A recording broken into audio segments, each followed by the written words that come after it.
La clé numéro 1, si vous voulez créer la fidélité, donc je commence par la fin.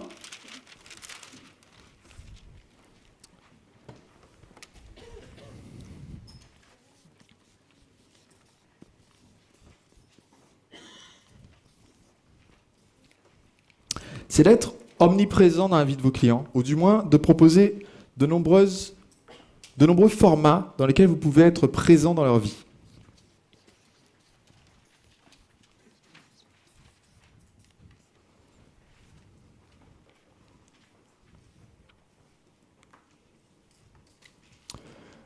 Vous allez peut-être avoir des préférences, vous, de ce que vous pouvez produire le plus facilement.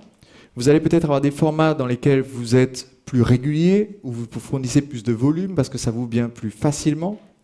Mais juste prendre l'habitude, de temps en temps, de proposer un format nouveau, un format différent, de présence dans la vie de votre client. Pourquoi ? Parce que la raison, statistiquement, il y a des études hyper intéressantes sur le commerce traditionnel et le e-commerce, et qui montrent que la plupart des clients, c'est un nombre impressionnant, d'année en année ça fluctue, mais c'est aux alentours de 3/4 en général, la plupart des clients qui n'achètent plus les produits d'une marque donnée ou d'une entreprise donnée ne le font pas parce qu'ils ne sont pas satisfaits.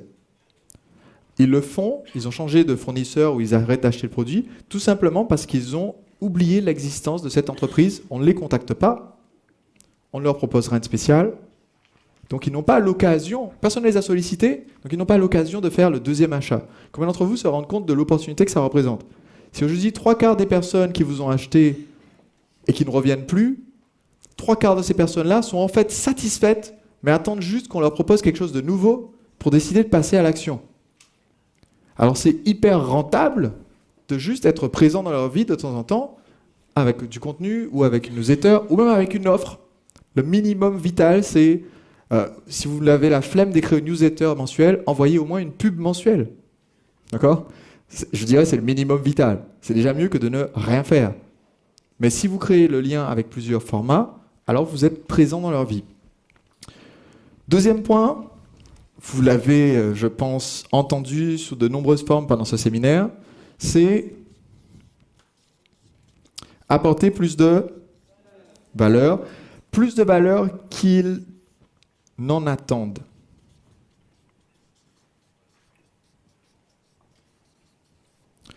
Autrement dit,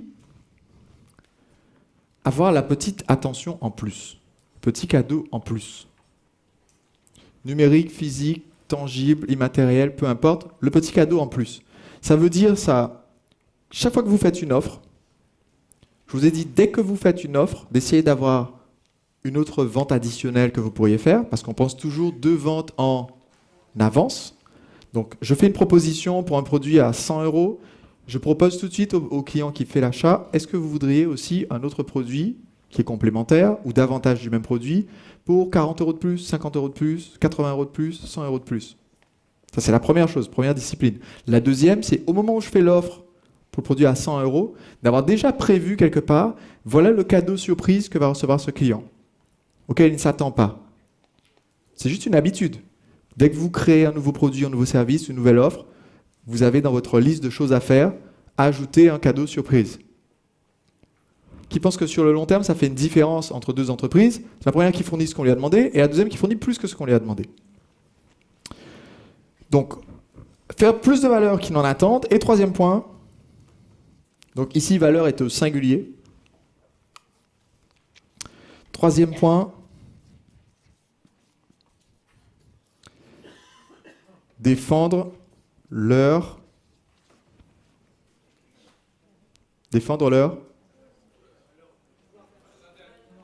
pouvoir d'achat, non. Leur valeur. Là, c'est pas le même mot valeur. Hein.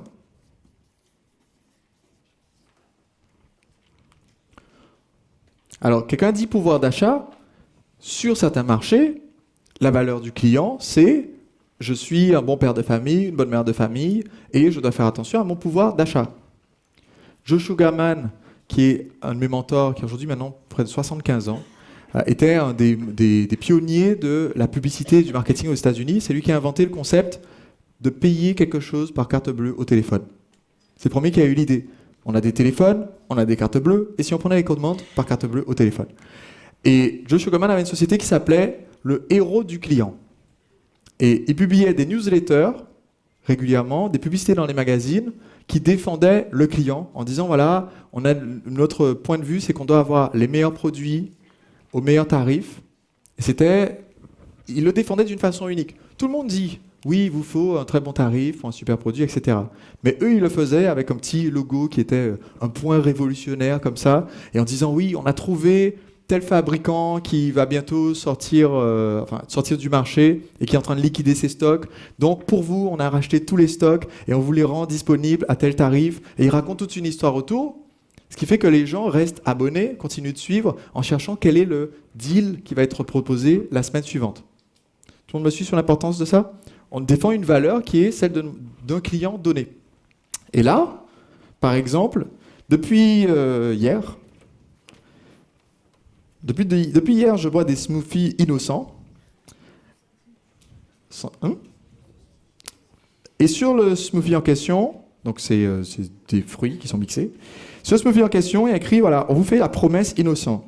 C'est des produits bons et sains, l'agriculture durable, 10% des bénéfices reversés à des ONG. Et sur la brique, c'est pareil, il y a une tonne de propagande. La brique n'est pas tellement une pub pour le smoothie lui-même, c'est une pub pour les principes défendus par leur société. Pour qu'on ait l'impression, alors déjà le petit logo avec le petit bonhomme qui a une auréole au-dessus de la tête, mais pour qu'on ait le sourire en lisant ça, il y a des petites blagues. Pour votre bonheur, rigolez au moins 30 minutes par jour. Le duo explosif de la banane et de la fraise, qui sont un grand classique comme Avril et Joe Dalton, j'imagine. Voilà, nous avons nos Lucky Luke dans l'équipe qui l'ont pressé. Il y a des petites blagues des fois là-dessus. Cette brique est recyclable, merci de la jeter dans la bonne poubelle. De préférence quand vous aurez tout bu. Et avant, il y avait aussi des bonus comme ça dans les... Voilà, il y a écrit une adresse email ici, pour les curieux. Il y a une adresse email qui a le mot curieux dedans. Je ne la dévoile pas, il faudra acheter du innocent si vous voulez savoir l'adresse. Ou regarder dans un magasin. Mais en fait, voilà, tout le truc. Envie de donner votre avis sur ce smoothie ? Passez nous voir. Ou appelez-nous pour papoter. Combien de boîtes vous connaissez qui disent « Appelez-nous pour papoter » ?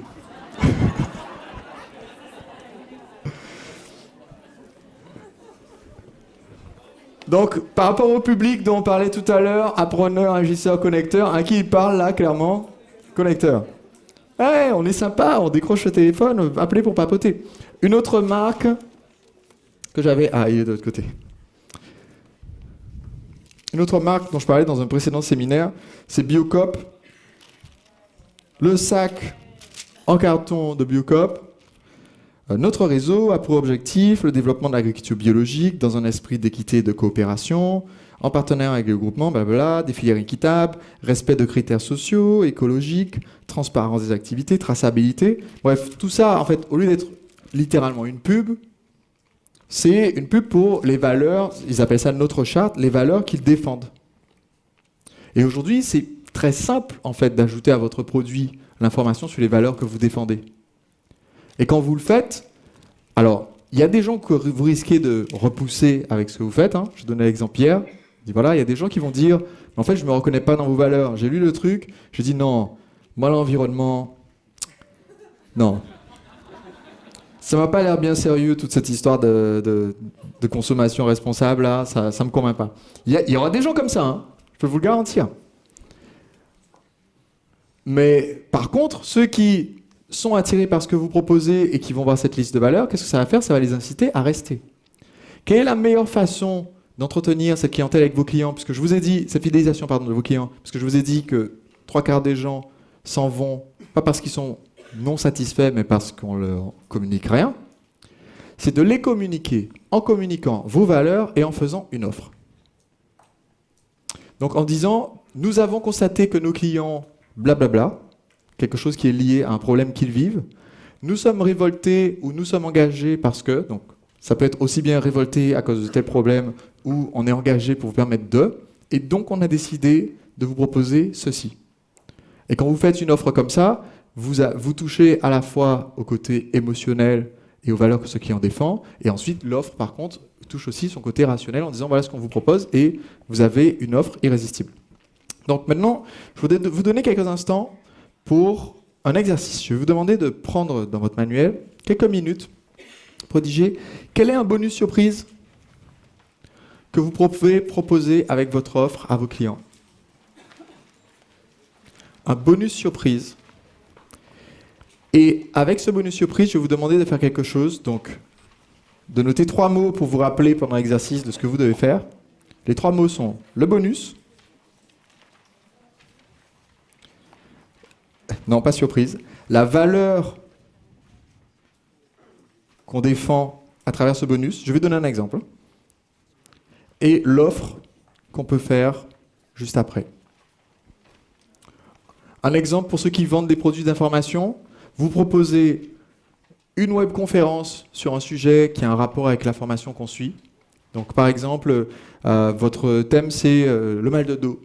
Vous faites une webconférence sur les dangers de la déshydratation. Vous dites, voilà, parce qu'on a constaté qu'avoir une vie saine et être bien hydraté, c'est un des facteurs qui feront que vous serez guéri définitivement de votre mal de dos. Okay? Donc, je donne un bonus, cadeau, je défends une valeur, et à la fin, quelle est une offre complémentaire que je peux proposer? Je pourrais vous dire, par exemple, un programme détox, un programme à la fin de cette webconférence. Vous m'avez suivi sur le principe? Pour ceux qui offrent du produit physique, vous sélectionnez tous vos acheteurs qui ont acheté tel produit ou tel service, et vous demandez, parmi mes autres produits ou services, de quoi ils auraient besoin, et je donne un échantillon. La valeur, c'est leur montrer en quoi ils ont besoin de ça. Donc l'échantillon les aide à faire un premier pas. Et directement après, je peux enchaîner sur l'offre pour avoir non seulement l'échantillon, mais aussi tout le reste de ce second produit. Donc je vais vous donner 3 minutes pour essayer de déterminer un bonus. Quelle est la valeur que vous défendez en donnant ce bonus? Et quelle est l'offre que vous pouvez faire en enchaînant? C'est parti.